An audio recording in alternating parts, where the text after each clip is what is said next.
At this time, I have the honor to present to you the moral leader of our nation. I have the pleasure to present to you Dr. Martin Luther King, Jr.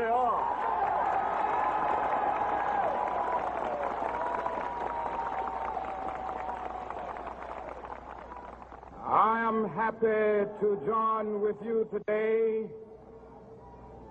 in what will go down in history as the greatest demonstration for freedom in the history of our nation.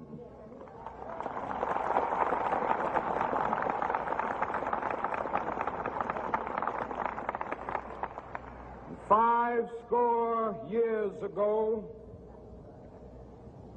a great American in whose symbolic shadow we stand today signed the Emancipation Proclamation.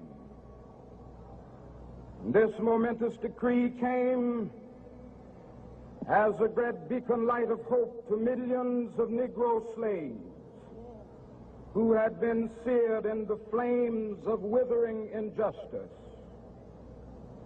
It came as a joyous daybreak to end the long night of their captivity. But 100 years later,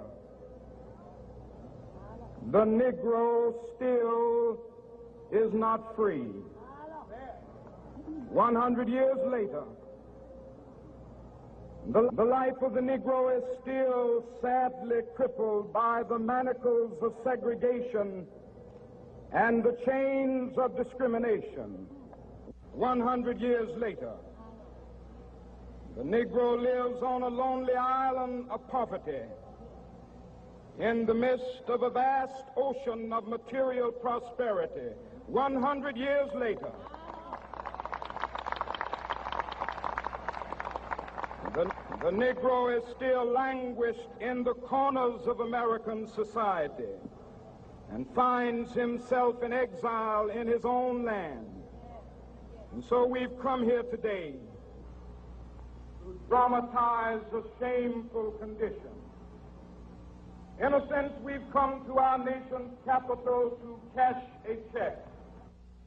When the architects of our republic wrote the magnificent words of the Constitution and the Declaration of Independence, they were signing a promissory note to which every American was to fall heir. This note was a promise that all men, yes, black men as well as white men, would be guaranteed the unalienable rights of life, liberty, and the pursuit of happiness. It is obvious today that America has defaulted on this promissory note insofar as her citizens of color are concerned. Instead of honoring this sacred obligation, America has given the Negro people a bad check, a check which has come back marked insufficient funds.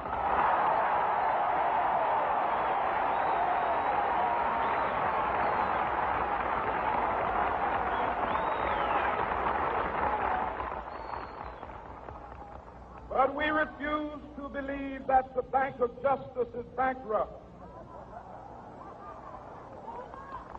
We refuse to believe that there are insufficient funds in the great vaults of opportunity of this nation. So we've come to cash this check, a check that will give us upon demand the riches of freedom and the security of justice.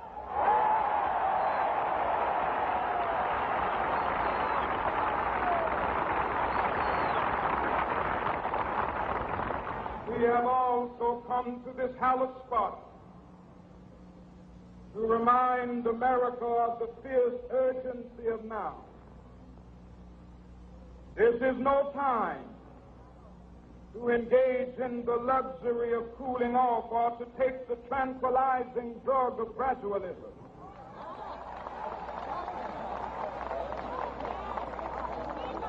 Now is the time to make real the promises of democracy. Now is the time to rise from the dark and desolate valley of segregation to the sunlit path of racial justice.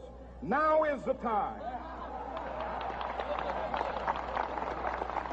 to lift our nation from the quicksands of racial injustice to the solid rock of brotherhood. Now is the time to make justice a reality for all of God's children. It would be fatal for the nation to overlook the urgency of the moment. This sweltering summit of the Negro's legitimate discontent will not pass until that is an invigorating autumn of freedom and equality. 1963 is not an end, but a beginning. Those who hope that the Negro needed to blow off steam and will now be content will have a rude awakening if the nation returns to business as usual.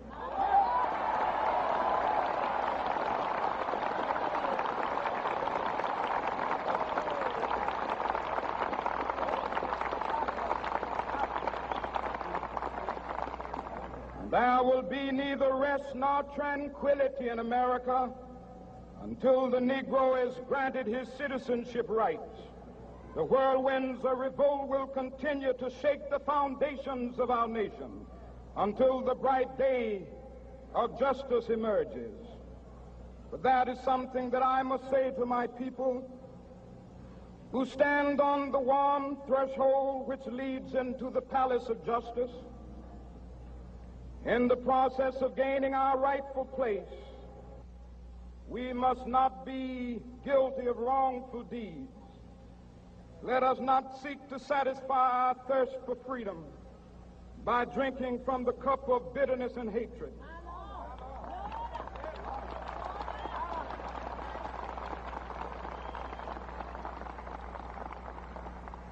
We must forever conduct our struggle on the high plane of dignity and discipline. We must not allow our creative protests to degenerate into physical violence. Again and again, we must rise to the majestic heights of meeting physical force with soul force. The marvelous new militancy which has engulfed the Negro community must not lead us to a distrust of all white people. For many of our white brothers, as evidenced by their presence here today, have come to realize that their destiny is tied up with our destiny.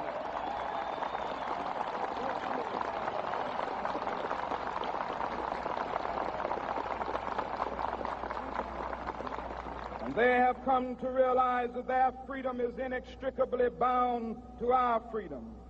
We cannot walk alone. And as we walk, we must make the pledge that we shall always march ahead. We cannot turn back. There are those who are asking the devotees of civil rights, when will you be satisfied? We can never be satisfied as long as the Negro is the victim of the unspeakable horrors of police brutality. We can never be satisfied as long as our bodies, heavy with the fatigue of travel, cannot gain lodging in the motels of the highways and the hotels of the cities.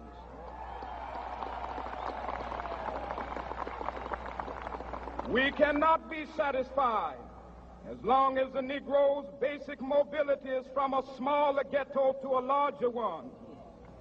We can never be satisfied as long as our children are stripped of their selfhood and robbed of their dignity by signs stating for whites only.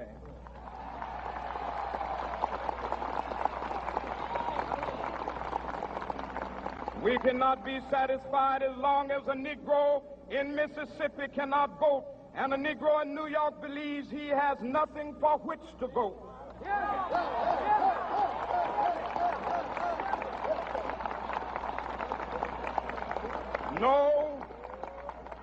No, we are not satisfied, and we will not be satisfied until justice rolls down like waters and righteousness like a mighty stream.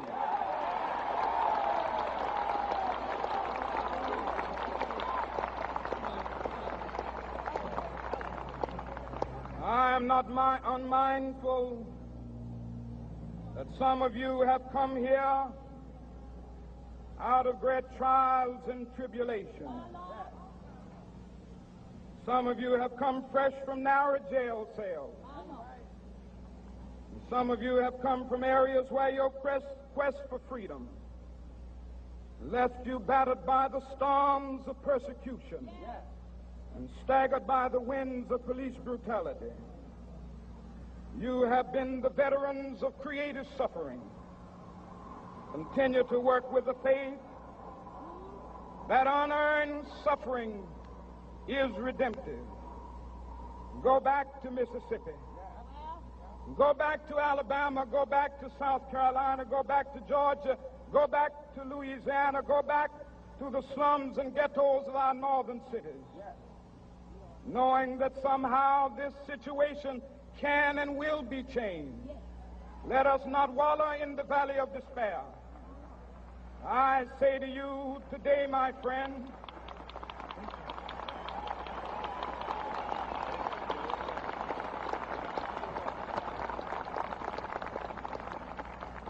so even though we face the difficulties of today and tomorrow, I still have a dream.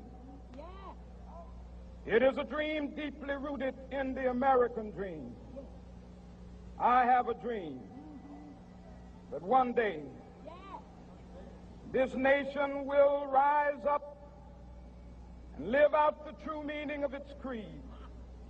We hold these truths to be self-evident, that all men are created equal.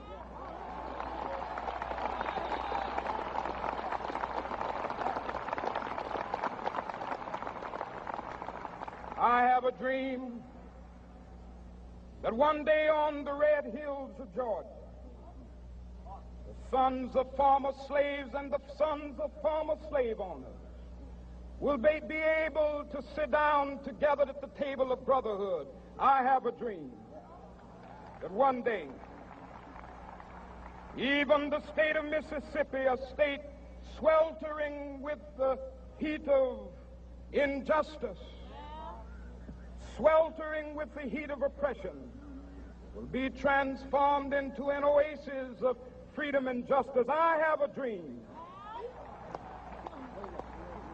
that my 4 little children will one day live in a nation where they will not be judged by the color of their skin, but by the content of their character. I have a dream today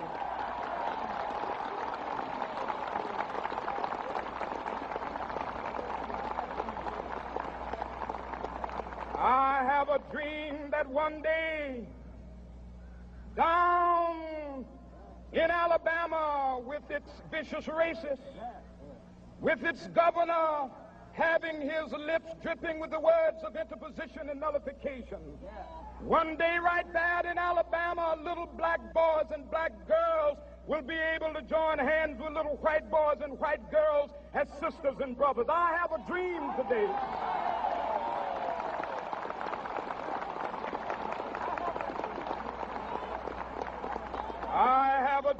that one day every valley shall be exalted, and every hill and mountain shall be made low. The rough places will be made plain, and the crooked places will be made straight, and the glory of the Lord shall be revealed, and all flesh shall see it together. This is our hope. This is a faith that I go back to the South with. With this faith, we will be able to hew out of the mountain of despair a stone of hope.